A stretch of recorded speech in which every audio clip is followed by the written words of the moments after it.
This is CBC Winnipeg News.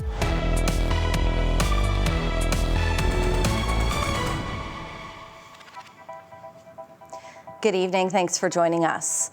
The 2025 wildfire season has already seen more than 21,000 Manitobans displaced from their homes. And the province says the height of the season may still be yet to come. Crews continue working to contain out-of-control fires. And for some, safety and security away from home is a concern. CBC's Josh Crabb has the latest on the firefighting front. Lynn Boudreau and her partner, Jamie Adjikute, spend their days visiting, walking, and window shopping. Wildfire forced the evacuation of Pimicikamak Cree Nation, where they live, more than 2 weeks ago. It's frustrating, stressful, pretty much looking after each other, I guess. The couple has been staying at this Garden City soccer complex turned congregate shelter ever since getting to Winnipeg. Boudreau says some evacuees have expressed concerns about safety and security. People that are not registered in a building, the ones that think they're just come in and out, taking pictures, which is not right. The Manitoba government has taken over security at the site. The province is getting help from police, First Nations safety officers, and outreach workers. For folks coming from communities where they don't have a lot of exposure to the city and to some of the risks that could be here for people traveling from somewhere else that's in a vulnerable situation, it's really important to have solid security. There are about 130 people staying here and another 180 at a congregate shelter in Thompson. Thousands of other evacuees are spread out in 74 hotels in 14 different Manitoba communities, with some in southern Ontario. Many others are with family or friends. There are currently 27 communities that remain evacuated due to wildfire threat, and there are 6 that are evacuated due to wildfire smoke impact. Provincial officials are cautiously optimistic about the wildfire emergency after cooler temperatures and rain. But with hotter, drier weather in the forecast, higher fire danger levels are back. And for communities working on re-entry plans, it's still too soon for most to know when it'll be safe for people to return. Kristen Hayward with the Manitoba Wildfire Service says conversations with communities are ongoing. Do they need to bring a hospital back online? What is their access like into and out of the community, and what are the fires around that doing? How could that impact? So those discussions are happening daily with teams to make a plan. Boudreau has been volunteering to help keep watch on community members. She's been doing nightly patrols at the evacuation center. Staying out here is, I don't know, not used to a city life. Hard, especially staying out this long. She says talk of going home is exciting, but until then, she's going to focus on keeping others safe. Josh Crabb, CBC News, Winnipeg. Meantime, Canada Post says it's making contingencies to make sure evacuees can still get their mail and stay connected. In particular, those who live in Bassett can pick up their mail at the Pine Falls Post Office. They can do that anytime during regular weekday hours. You'll just need to bring a valid government ID to get access to your pieces. Now, the Crown Corporation also says residents in 10 different communities are eligible for free mail forwarding for the next year. It means they'll ship to a different address selected by the customer. That could be on a short-term basis or for longer periods, even if that address is temporary. People have until July 11th to register for that service. To see if your postal code is eligible, head to canadapost.ca. Premier Wab Kinew spent the day getting a first-hand look at the wildfire battle in the northern part of the province. The Premier got a bird's-eye view of some of the most impacted areas, like Flin Flon, where he began his tour. The city is home to roughly 5,000 people and was put under evacuation order in late May. That fire has now grown to more than 307,000 hectares in size. Now, to put that in perspective, that's 7 times the size of Winnipeg. The Premier is expected to be back in the city later this evening. For the latest on the wildfires, you can head to cbc.ca/Manitoba. Some advocates of a protected bike lane on Wellington Crescent are accusing 3 city councillors of overreaching their power. This after they voted not to hear dozens of people who signed up to speak today at City Hall. CBC's Bartley Kivas has more. 1 year after Rob Jenner was killed on his way to work at the Canadian Museum for Human Rights, the 19-year-old motorist who lost control of the speeding vehicle that killed him is serving a 3-year sentence for dangerous driving, and Winnipeg cyclists are still pushing for a protected bike lane on Wellington Crescent. Some have lost patience with the city of Winnipeg and built this gorilla bike lane barrier that was quickly taken down. Others have lost patience with the time it's taken the city to complete a report about a temporary but fully sanctioned protected bike lane. At least 27 people registered to speak to City Council's Public Works Committee about a 1-month delay to that report, only to hear this. So I'd like to suspend the rules to not hear any delegations today on that item because we're laying it over. Councillors Janice Lukes, Marcus Chambers and Ross Eady effectively voted to put off the delegations until July 3rd. I will call the question. All those in favor? Aye. Opposed? Carried. Linda Vandelar, who took a day off from her job as a nurse at St. Boniface Hospital to come to City Hall, called that a gross overreach of power. The councillors are here to represent the citizens and the residents, so I do not understand it. A lot of people here took time off from work to be here. I personally cannot make it on July 3rd. I'll be in a night shift in that section. I cannot afford to take another day off, and a lot of people won't be able to afford that. A board member with Bike Winnipeg also wasn't impressed. It speaks to how much the city might value the input from the average citizen. Janice Luke says she understands some cycling activists are frustrated. She spent years as a bike and pedestrian trail lobbyist before she was elected to council. I don't think there's anyone here anymore that understands the level of frustration like I do. Luke says she supports a protected bike lane, but transportation engineers need time to figure out a temporary barrier.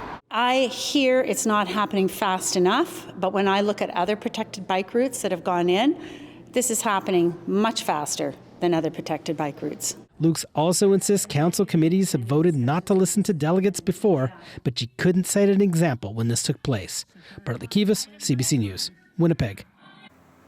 Manitoba has strengthened its penalties against impaired drivers. Those behind the wheel who cause bodily harm or death twice within 10 years will never be allowed to drive again. But how many people does that actually impact? CBC's Ian Fraze went searching for the answer. I want people to think that, like, Jordan is the girl next door. 24 years of memories. Jordan Reimer's life cut short by a drunk driver in 2022. Now her mother Karen pushes for tougher laws against impaired drivers. She says Manitoba's latest attempt falls short. It's a pretend legislation to look like Manitoba is moving towards tougher laws. The bill was passed last week, going after the most dangerous impaired drivers. Those convicted of impaired driving causing bodily harm or death twice in a decade will be banned from driving forever. They previously got a 10-year license suspension. Manitoba Public Insurance wouldn't tell us how many people were getting these suspensions, so we filed a Freedom of Information request. It told us almost 4 people on average were being suspended every year. That means roughly 4 people will be prohibited from driving every year under this new law. It's very few people that we're talking about. She says Manitoba should follow Ontario's lead. Drunk drivers convicted of causing 1 death will never drive again. You kill somebody the first time, you don't get a second chance to kill somebody. Justice Minister Matt Wiebe says Manitoba is developing another new law with tougher penalties, but provided no timeline. We're lockstep with victims saying that, we want to strengthen the legislation in any way we can. In the meantime, he says the drunk driving law that just passed will help. If it saves 1 life, that makes it worth it. Reimer hopes whatever law comes next will make her daughter proud. Ian Fraze, CBC News, Winnipeg. Let's bring Riley in now. Riley, it was a lovely day today and a lovely sight behind you as I see no colors. Yeah, this is one of those days where a blank map kind of helps tell our weather story in the province. Conditions that are starting to improve, and that will continue as we get through the weekend because we are looking at a good soaking rain in parts of northern Manitoba, particularly through northwestern Manitoba. Yes, I think this is the first time in at least a couple of weeks that we haven't had any watches, warnings, air quality statements, anything of that effect. So That signals the page that is starting to turn here as we get into the weekend. A little bit of cloud cover as expected across southern Manitoba. This is from some rain that is south of the border through North Dakota into Minnesota. Some of this popping up into some thunderstorm activity as well. So we're missing some of that, although I do have some rain in the forecast and quite measurable rain into parts of northern Manitoba, which I'll get into. Still a bit hazy across the south as we get through the evening. 10 degrees in Winnipeg overnight with a light northeasterly wind. That does shift around to a southeasterly wind as we get through tomorrow. That will help clear our skies out. Mix of sun and clouds for your Friday, 24 degrees. And I'll talk about that rain when I come back. Not a bad way to end the week. Thanks, Riley. You're welcome. Winnipeg police say they've seized tens of thousands of dollars worth of cocaine and opioids, along with more than 24 guns. It's part of Project Quarry, a joint operation between local police and Mounties. The CBC's Matt Humphrey has more. Winnipeg Inspector Josh Awatsky says the 30 guns were all seized from a single home during Project Quarry. This is a huge public safety issue that someone is able to stockpile this many firearms. And I think it's a relief to everyone that we have these ones off the street. However, we know that there are many more out there. Police say in March, 5 people were arrested and charged with 53 offenses. Search warrants were executed in Winnipeg and the Stonewall area north of the city. $60,000 worth of cocaine and hydromorphone, an opioid drug, were seized, as well as $1,500 in cash, along with drug packaging and trafficking materials. Awatsky says some of the guns were reported stolen, but many were smuggled in from the United States. He says the recent tightening of border security hasn't slowed down the flow of illegal guns from south of the border, despite both countries working together. And we have a pretty good relationship with them and constant dialogue about trafficking. And they're as concerned about it as we are. So.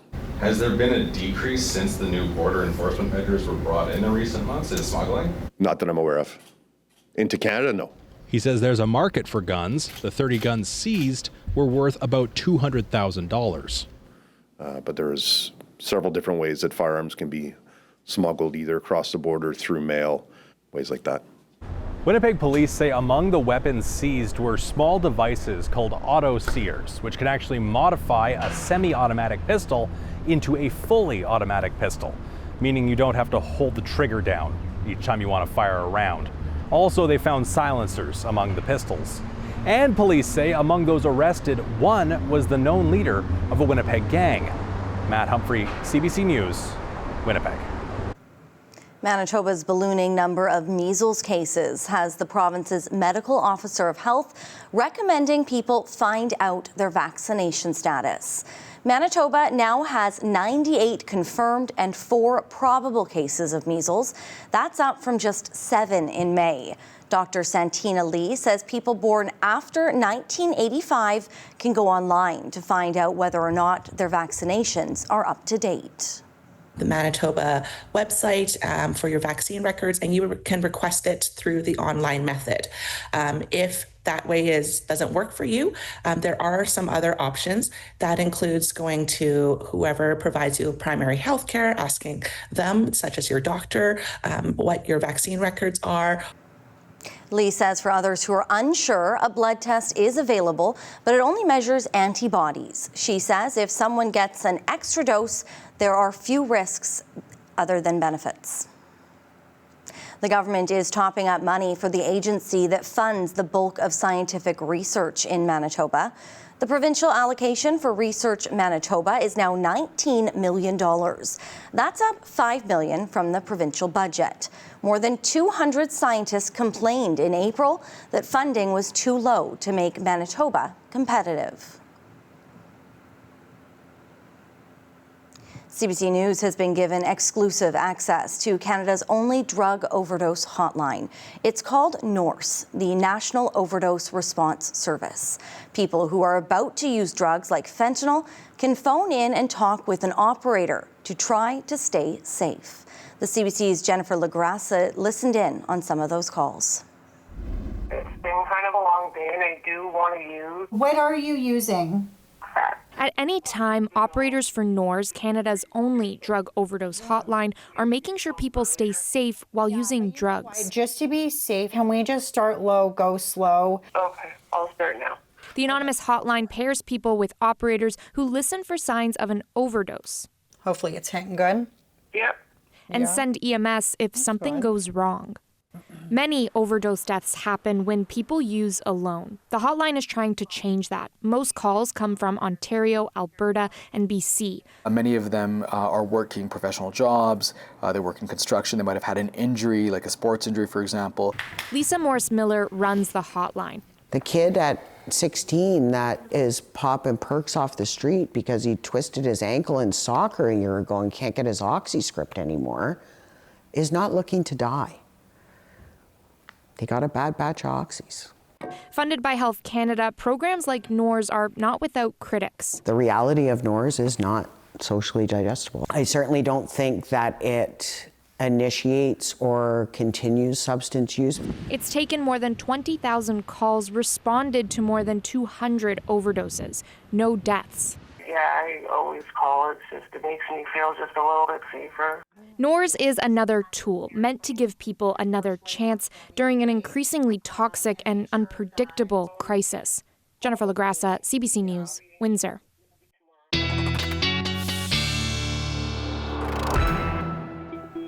Riley's back in now, and it's only Thursday, but we are going into a weekend where probably a lot of people wanting to spend some time outdoors for Father's Day, but we also know that we do need a good soaking of rain in some parts of the province, so it's a little hard. Yeah, we're balancing it, right? I've got a pretty good soaking of rain coming to northern Manitoba, finally to northwestern Manitoba, north central parts of the province, anywhere really north of Swan River looking to pick up some rain, which I'll get into in your weekend forecast. First, I want to start with where we're at right now in terms of precipitation.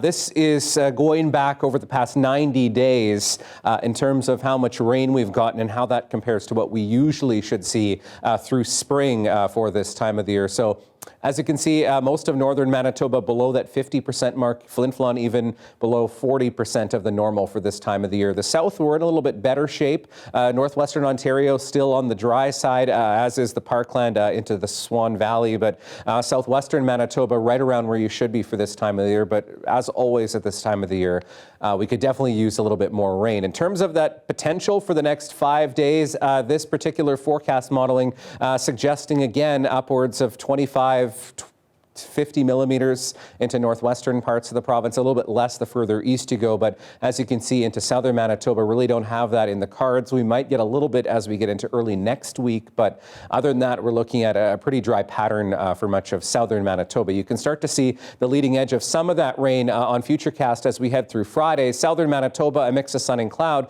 But as we head overnight into Saturday, you can see some of that rain starting to move into areas like the Pas, Flin Flon. As we get through Saturday, Norway House, Pimicikamak, where we've been dealing with some of those fires, starting to get that good, soaking, measurable rain that we need in order to soak things up and really put some moisture back into the soil as we get through the weekend here, hopefully putting a dent into some of that firefight. As we get through into Sunday, the potential for another round of that coming through. Futurecast wants to indicate a little bit of that into southern Manitoba as we get into Sunday. I wouldn't read too much into that other than the potential for maybe a scattered shower or two as we get through the weekend. This takes us out to about lunchtime on Sunday, and as you can see, we're looking at, I'm seeing a good 20 plus millimeters, but this particular model indicating the potential for even upwards of 40 millimeters through the Pas into Flin Flon, some of that making it into toward Norway House and Island Lake as well as we get through the weekend. So this is the rain that we've been hoping for, and it looks like this will materialize as we get toward the weekend here in varying amounts for some of us across the province. Waking up above seasonal through southern Manitoba, 13s and 14s for most of us, 9 degrees in Thompson first thing in the morning, looking at 24 in Winnipeg tomorrow afternoon. That haze starts to dissipate as we get into Saturday, a mix of sun and clouds for the weekend. A warm one for Father's Day on Sunday at 27 degrees, Brittany, and maybe some showers as we get through Monday. All right, thanks, Riley. You're welcome. Emergency crews in India are working into the night at the scene of the country's worst airline accident in decades. An Air India passenger plane bound for London, England, crashed Thursday afternoon, killing almost everyone on board, including one Canadian, as well as an unknown number of people on the ground. Anna Cunningham reports. A scramble for information outside a local hospital. These relatives desperately looking for their loved ones. This Air India flight with 242 people on board was fully loaded with fuel for the 10-hour travel time to London. And a warning, you may find the following images disturbing. Just moments after takeoff, some 190 metres in the air, the plane starts coming down. The sound of an explosion heard as it hits the ground. This was a densely populated residential area. The plane struck an accommodation block for medical students. Its tail seen embedded in a building. Rescuers searched the charred debris scattered over a wide area with the smell of aviation fuel heavy in the air.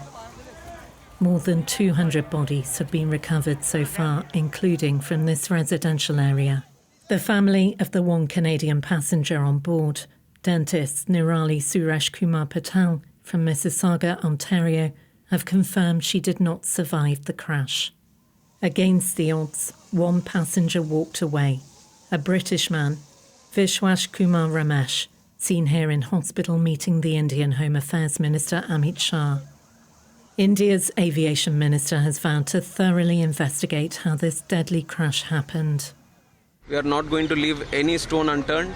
We'll do properly according to the protocol, and we are going to go to the depth of why this incident has happened. The search is now on for the plane's black box audio flight recorder, hoping it may give an indication of those final fatal moments on board Flight AI 171. Anna Cunningham, CBC News, London. Heightened tensions in the Middle East have prompted the U.S. to move some of its staff out of the region. It's happening amid reports that Israel is preparing an attack on Iran, and as the world's nuclear watchdog agency declared Tehran in breach of its nuclear obligations. The CBC's Crystal Gamansing reports from Jerusalem. U.S. Embassy staff here in Israel were instructed to stay close to Tel Aviv and Jerusalem, given rising tensions in the region. Now, those instructions follow U.S. President Donald Trump Wednesday night saying the region could become a very dangerous place. He confirmed that non-essential staff and their family were removed from the embassy in Baghdad. Now, the U.S. networks CBS and NBC both reported, citing unnamed U.S. officials, that Israel was preparing to strike Iran and that Iran could retaliate by hitting U.S. bases in the region. Now, the U.S. president did speak with Israeli Prime Minister Benjamin Netanyahu on Monday to update him on upcoming negotiations between the U.S. and Iran on a nuclear deal. It's very simple. Not complicated. Iran cannot have a nuclear weapon. The U.S. president has repeatedly said if those negotiations weren't successful, then there could be military action against Iran. Now, local media reports say Israel's prime minister's top aide and strategic affairs minister Ron Dermer, as well as the head of the Mossad, will be meeting with U.S. Special Envoy Steve Witkoff before those scheduled negotiation talks on Sunday. Israeli officials say they want to make Israel's position clear to the U.S. Now, Iran is a non-proliferation nation. It can't have nuclear sites for weapons purposes, only for civilian purposes such as medicine. Today, for the first time in nearly 20 years, the board governing the nuclear watchdog, the IAEA, said that Iran was in violation of its obligations, citing repeated concerns and refusals to explain nuclear materials at sites that were undeclared. Now, Iran's president has said that it will not be bullied or oppressed, and that if there are any strikes against nuclear facilities, those sites will be rebuilt. Crystal Gamansing, CBC News, Jerusalem. Now, as you've heard, this year is already one of the worst wildfire seasons on record, and it's likely to get even worse. David Thurton now on the toll the fires have taken on the land and the international attention they've sparked. 1 month in, and it looks like this wildfire season could smash records. It is very clear that this wildfire season is off to a very challenging start. More than 3.7 million hectares have been burned, and wildfire smoke is affecting air quality across the country. So much land has already burned. 2025 is on track to be Canada's second worst wildfire season. Right now, more than 200 forest fires are burning, more than half are out of control, and things could get worse. The outlook in the 2025 wildfire season indicates that wildfire risk across most of Western and Northern Canada is expected to be elevated over the coming months. A hot and dry July will increase the likelihood of fires throughout the Northwest Territories and the Yukon, and on Vancouver Island and southern British Columbia, where the fire danger is expected to be the highest. Alberta is also on high alert as it gets set to host the G7 summit this weekend. There's no wildfires impacting Kananaskis, and we do continue to monitor the fire danger in the region. Wildfires may not pose a threat to attendees, but it will be on the agenda, with Canada pushing for collective global action in their wake. I can tell you that one of the things that will be presented at the G7 is called the Kananaskis Wildfire Charter, with respect to taking steps to deal with all aspects of wildfires, including mitigation, preparedness, response, and recovery. The government says other countries have agreed to the Wildfire Charter in principle, especially as Canada's wildfire smoke often finds its way to the other countries that are participating in this G7 gathering. David Thurton, CBC News, Ottawa. Thousands of wildfire evacuees in northern Saskatchewan started to return home this morning. The chief of Lac de Range Indian Band says the community will begin the healing process in the wake of widespread devastation. So there's been a lot of devastation. The fire just ripped through. So we do have mental health supports ready, and we also have our elders that are ready to support. So it's going to be tough, and just to acknowledge that, that it's devastating, and it's going to be hard on our community members as they come home, but we'll be here with them and we'll help rebuild, and we'll be here to support them any way we can. Evacuation orders affected about 7,000 people from 3 neighboring communities in Saskatchewan. Recent rainfall and favorable wind conditions have helped crews in the area contain the fire. A new report from the Canadian Institute for Health Information is out. It shows an increase in medical procedures over the past few years that have helped clear away the backlog created by the pandemic. But it also points to longer wait times for some surgeries. Christine Burak takes a closer look.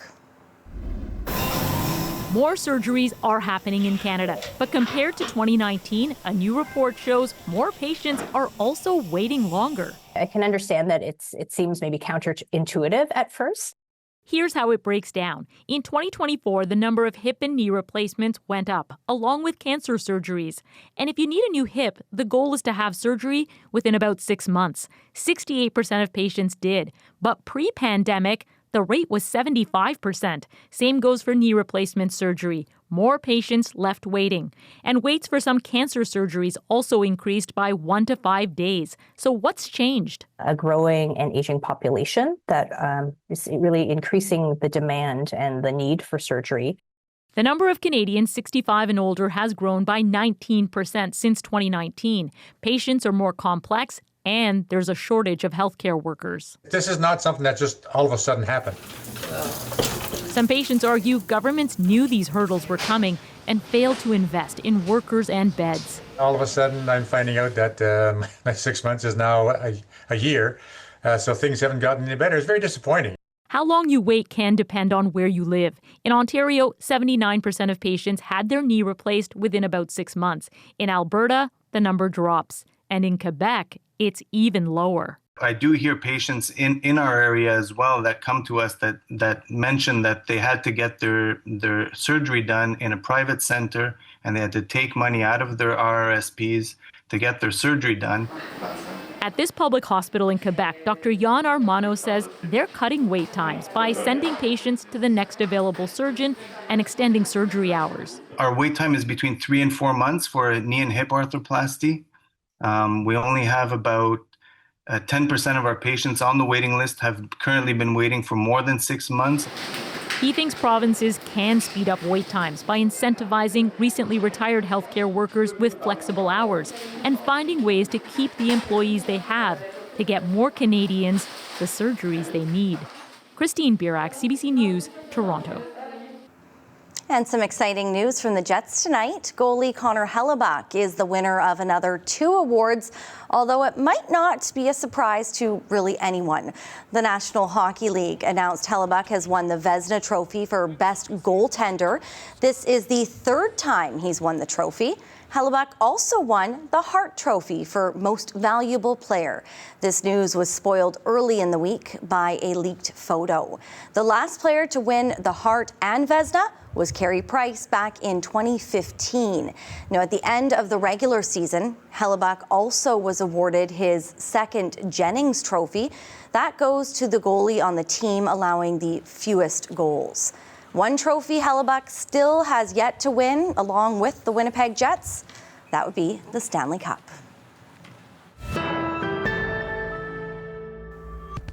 Well, it's something you might have on hand at home in case something needs a quick fix. But for one Winnipegger, duct tape has an even greater purpose as a medium for creating detailed portraits. Channelie Vidal has more.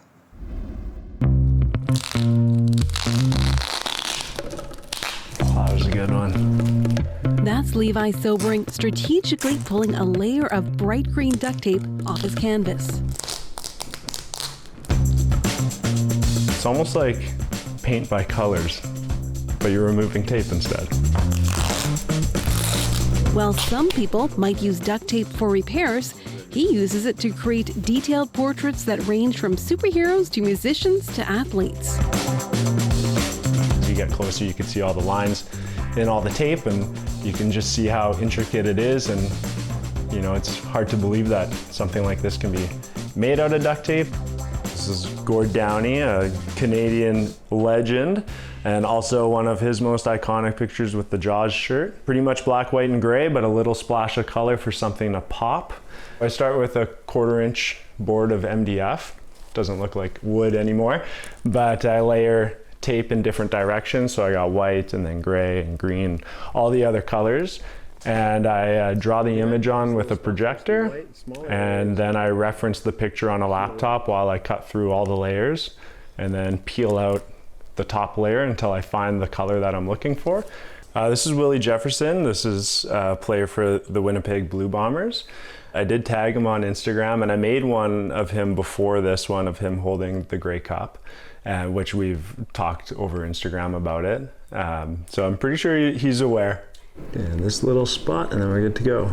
I definitely look at different colors of gray duct tape and think, oh man, how can I use that? Or I don't think of it as like a tool necessarily anymore. It's more so like, how can I incorporate that color into a project? The other tricky thing is trying to dig in with a knife. Sometimes you can scratch up the layer below or puncture it. So I gotta be very careful when I'm scooping the tape off. It's kind of what I do whenever I have a spare half an hour or an hour or 2 hours to work on something and, you know, take my mind off of everything else. The white almost wanted to come off, so in that case, if that happens, I just go from the other corner and hopefully it works better from that side. Sometimes they take 4 hours, sometimes they take 10 hours, sometimes they take 20 hours. The longest one that I've made was a portrait of Bob Marley, and that took 24 hours. Levi Sobering has created nearly 400 works of duct tape art. Most of them have been sold or given away, but there's one in particular that Levi is hoping to hold on to. Eminem's one of my favorite artists, so I had a little bit of downtime and I said, why not make one for myself? Why not treat myself? Would you sell it? I would. It would just, you know, I think it would just have to be at the right price. Channelie Vidal, CBC News, Winnipeg.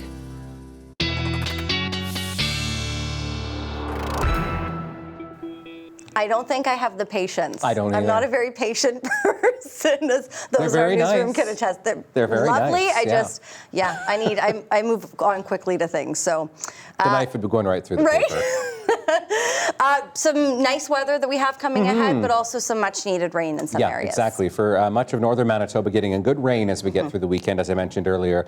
Pleasant day again tomorrow for a dog walk, and I think you'll notice as we get through tomorrow, the haze starts to lighten up a little bit. It's been a bit hazy out there, hasn't it? Okay, your dog walking forecast for Friday. Nova and Gracie eager to get outside, maybe in a little bit of a clearer sky as we get through the weekend here. Thank you, Jay and Chelsea, for sending this picture in. You can send your pets to talkback@cbc.ca. As always, mix of sun and clouds again tomorrow, pretty similar to today, although I think a little bit more sunshine through the day. Tomorrow, 14 degrees first thing in the morning. Southeasterly winds, I think, will help to push some of that haze out of the Red River Valley and out of the southern Interlake even. It'll help kind of disperse things a little bit here and kind of clean up our atmosphere. 23 degrees as we head into the supper hour. We're under a bit of a ridge here. And that is what will, at the end of the day, help us to kind of push some of that smoke along as we get through the day on Friday.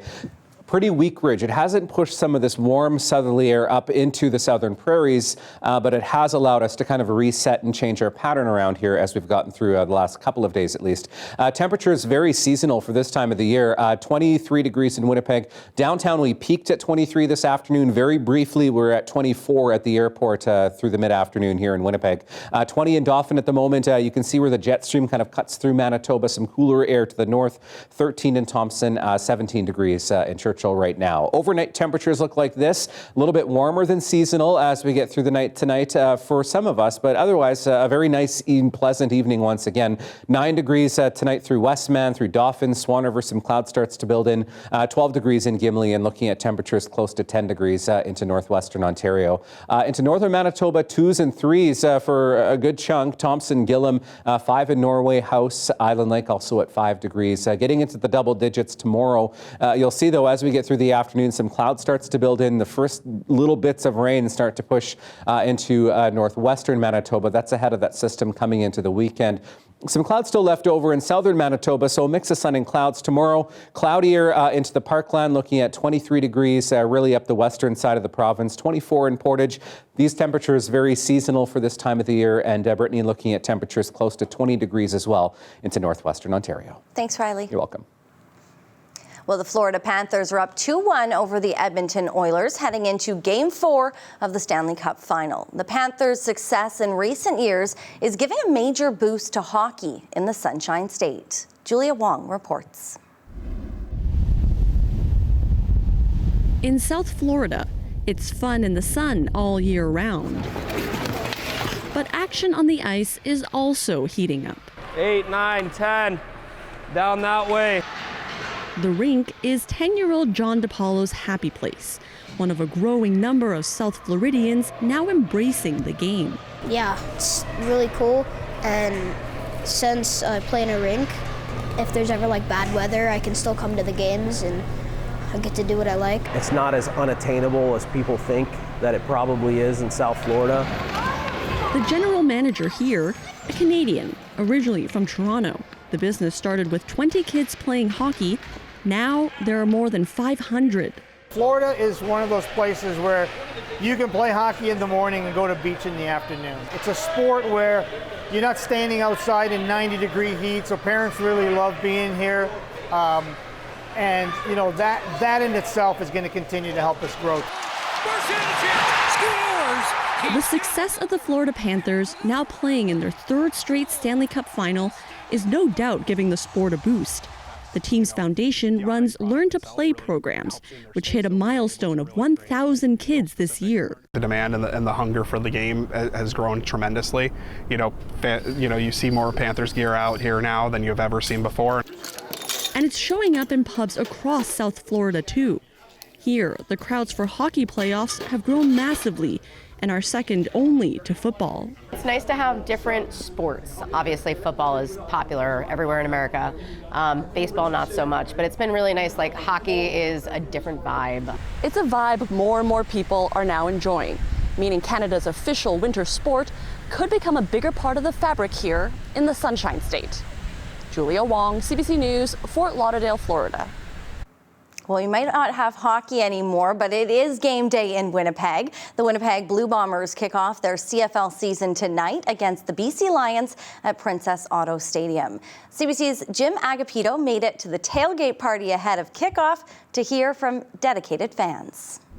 Really excited today. It's big game, big kickoff. Looking forward to a big season and Grey Cup here this year. Okay, so how long have you been doing these tailgate parties for? Since they've been at the new stadium here, so I don't know what year we're on now, but it's like coming up on 10, 11 years, so it's kind of it's friends and family, it's a whole big tradition now. So for people who have never been to a tailgate, can you describe what that experience is like? It's all about just the camaraderie, pumping up the team, pumping up the crowd for the big game coming up, and it's all, sharing food and drink and just good times. BC Lion fans, if they're here at the tailgate party, what's that like? Is there camaraderie? How do you treat them? There's a little bit of camaraderie, mostly some good banter back and forth with some good-natured teasing as well. So. Okay, the Bombers have some familiar faces playing, this season. Who are you looking forward to seeing tonight? Looking forward to seeing what Stravy can do at quarterback today. Zach's our number one, but nice to see what he can do coming back from the big knee injury. And looking forward to seeing Willie back on D again. And it's going to be great. Okay, Winnipeg is hosting the Grey Cup this year, which adds some special energy. Tell me, what would, making it to the Grey Cup, and what do you want the season to be like for the Bombers? Oh, we're definitely, we all got our season tickets. We're looking forward to tailgating and cheering on the Big Blue for the Grey Cup. It could be minus 20, but we'll still be out here, and it's big for the city, big for us, and it's going to be huge, and this time we're going to take it home. So.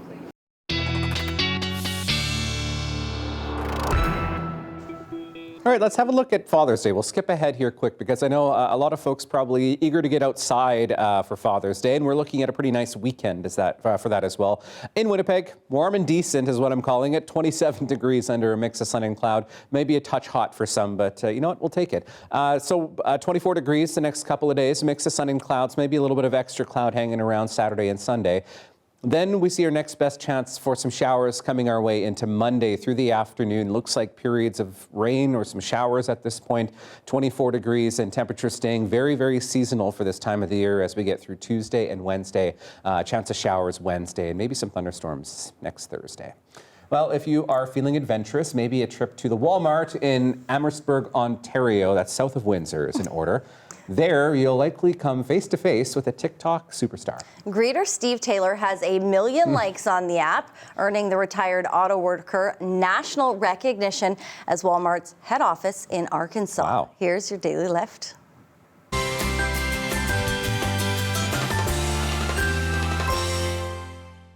This is Future Steve here, and we're actually in Arkansas right now. Woohoo! Woohoo! It's been absolutely crazy. I've been meeting people from all over the world saying they watch my videos. Their guys are laughing, and a lot of people are laughing and enjoying them, and they're calling me Mr. Famous and everything, so it's been quite an experience. Out of 133 stores, 33,000 associates in all of Ontario, Shining Star of the Year. The other night when we were at the big meeting, totally unexpected, we're sitting in our seats, and all of a sudden they put a picture of one of our videos that we did that actually went viral. And that video, when that came on, people were just cheering through the whole building. It was amazing. Steve, what are you doing? It'll be 18 years I've been with Walmart this year. I went in the store as they were actually doing the inside. It was pretty empty when I started there, so we sort of watched it grow together. I never thought this would have happened. But it's an amazing experience, and we're having a lot of fun with it.